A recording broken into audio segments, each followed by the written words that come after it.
nouvelle interview sur le plateau d'Acheter Louer TV, la web télé de l'immobilier. Tout cela grâce à nos partenaires. Merci à Habitea, Top Duo, Rentabilimo et le groupe David Immobilier. Mon invité, c'est Philippe Taboret. Bonjour. Bonjour Gaël. Alors vous êtes directeur général adjoint de CAFPI, leader des courtiers en prêt immobilier. Évidemment, CAFPI, je vous tiens, je ne vous lâche plus. On a envie de savoir les taux d'intérêt. Est-ce qu'ils vont monter? Est-ce qu'il faut se dépêcher? Faut toujours se dépêcher, les taux sont très bons en ce moment. C'est toujours le moment d'acheter. C'est toujours avec moi le moment d'acheter. L'immobilier est un projet de vie, pas une opération spéculative, donc il faut acheter quand on a un projet qui va dans ce sens-là. Les taux d'intérêt sont très intéressants, ils ont baissé ces dernières semaines. Ils ont gagné 0,10, 0,15. Ils ont encore baissé. Oui, ils ont baissé. Ils ont une tendance à la baisse. Aujourd'hui, les indices de marché sont très intéressants. Ils sont en baisse. La situation sur les marchés financiers est plutôt très calme. La Banque centrale a calmé les marchés. La dette semble, pour l'instant, mise de côté. Donc, les conditions d'achat pour les banques est très intéressante. Elles le répercutent naturellement vers les clients en baissant leurs conditions depuis quelques semaines. On pourrait d'ailleurs voir dans les semaines à venir encore quelques baisses de ces taux d'intérêt. Peut-être dû à la concurrence que se livrent les banques pour récupérer les bons dossiers? Alors il y a ça qui joue bien évidemment, puisque on sait, vous l'avez certainement dit ici, la production est en baisse depuis le début de l'année. Janvier et février ont été des mois calmes. La fin d'année dernière était très bonne, donc c'est assez logique.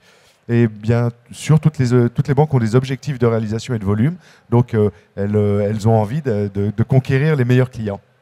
Le financement, évidemment, c'est le nerf de la guerre quand on a un projet immobilier. Est-ce que c'est plus difficile aujourd'hui d'obtenir un crédit qu'avant?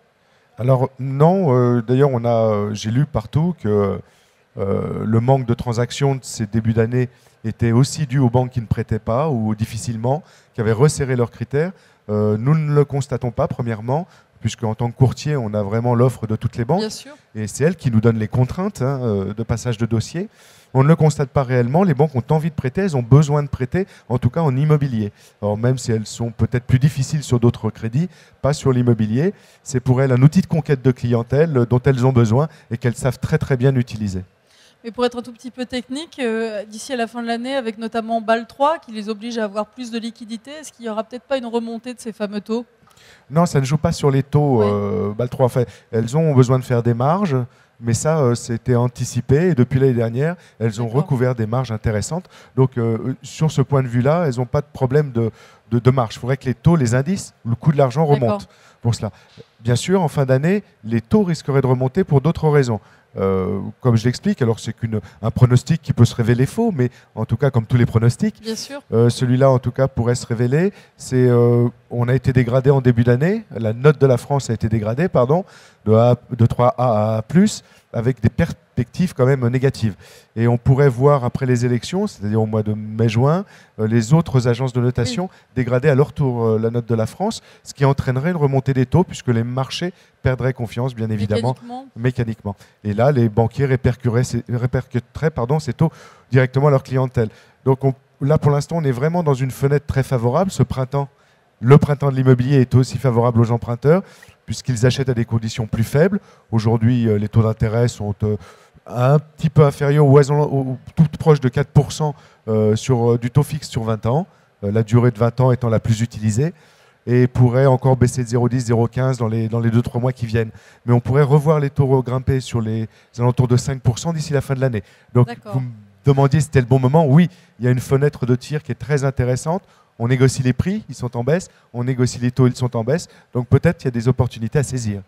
D'accord. Et on entend dire un peu partout, alors peut-être que vous allez me dire que tout cela est faux, que le sur 10% c'est terminé, que le plus de 30 ans c'est terminé. Est-ce que vous en voyez encore?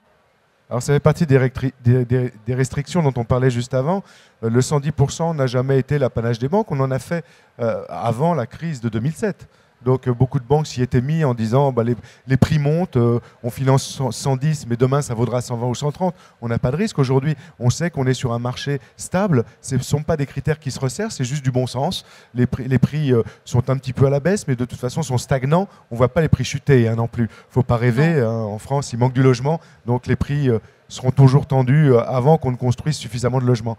Donc les prix étant stables, il est hors de question pour un banquier de prendre un risque ou de faire prendre un risque à son emprunteur, bien évidemment, de voir une garantie principale, la garantie sur le bien, se dégrader. Donc on va se limiter à 100%.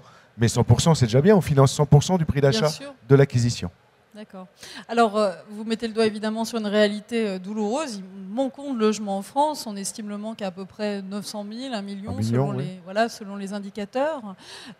Concrètement, vous, en tant que professionnel du financement, de l'immobilier en général, quel est votre regard? Qu'est-ce qu'il faudrait pour un peu débloquer cette situation?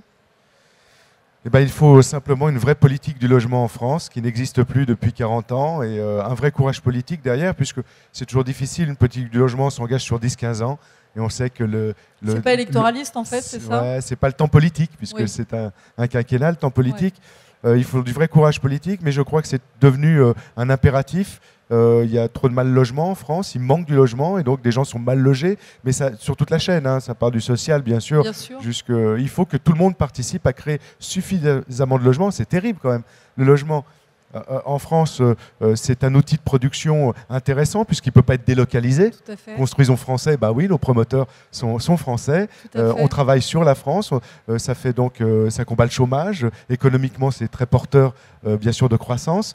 Donc tout ça devrait être un enjeu fondamental. Et puis derrière, politiquement, bien sûr, pour toute la société, on souhaite tous d'avoir un logement pour être couvert, être à l'abri, bien évidemment. Et puis la pierre reste pour ceux qui ont les moyens de se l'acheter, eh bien un placement sûr sur le long terme, rassurant face à la retraite qui arrive, etc. Et la retraite aussi qui arrive ou n'arrive pas d'ailleurs. Voilà, des interrogations sur la question justement, à l'avenir. J'aimerais bien avoir au moins un toit et me le payer avant. Si jamais je n'ai pas de retraite à percevoir, je serai logé. Donc ça, c'est une vraie angoisse qu'on peut combler grâce à cela. Et c'est aussi un sujet important, c'est de l'intégration, le logement. Quand on a un logement, on se sent intégré. Et donc voilà, il y a des vrais enjeux politiques derrière. Donc on attend effectivement, mais toute la profession attend cela du prochain gouvernement, qu'il engage une vraie politique du logement. Alors il y a plein d'idées qui fusent. La densification, alors c'est très critiqué, mais oui, c'est positif. Oui, densifions les villes où il manque du logement. Il n'y a pas de terrain, on ne peut pas construire. Il faut élever, évidemment, ça pose des problèmes. On le sait, mais il y a déjà une bonne idée à travailler. Libérer les terrains, un autre candidat l'a proposé. Oui, aussi, c'est une bonne idée. Il faut que les terrains servent effectivement à ne pas surévaluer, justement, augmenter le coût du logement, mais au contraire, permettre effectivement que la multiplication du logement fasse un équilibre des prix. C'est ça l'intérêt. Et puis la dernière mesure annoncée ou proposée en tout cas par le président candidat, de diminuer les droits de mutation.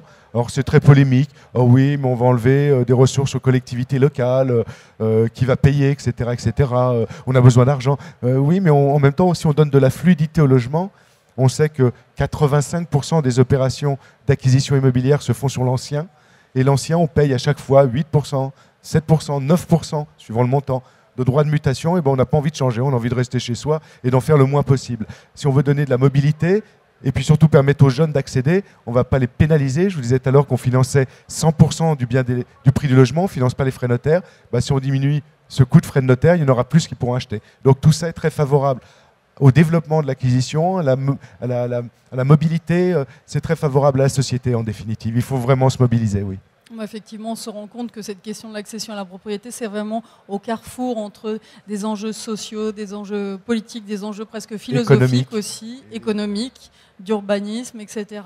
Qu'est-ce qu'il faudrait peut-être une espèce de Grenelle du logement, mettre tous les acteurs autour de la table? Je crois qu'on va y arriver, oui, on commence à en parler, je pense qu'il va y arriver. J'avais plaisanté en disant, faisons un programme commun, plein de bonnes idées, fusent des candidats. Parce qu'il y a de très bonnes idées à gauche comme à droite. Exactement, et là je pense que ça dépasse justement. On a peur de le dire, voilà, les clivages sont largement dépassés. Voilà, ça concerne tous les Français, il n'y a pas de clivage politique derrière, il faut se loger. Tout le monde en a besoin et c'est rassurant. Et on est un pays riche et moderne, comment on peut accepter de mal loger ses concitoyens? Bien, écoutez, merci pour ce message, Philippe Taboret. J'espère qu'il sera entendu. Voilà. Donc, Philippe Taboret de CAFPIM, merci encore d'avoir répondu à notre invitation. Je vous en prie, c'est un plaisir. Au revoir, Gaëlle. Voilà, donc nous, on reste ensemble sur la web TV de l'immobilier, acheterlouer.fr. À très vite. Merci.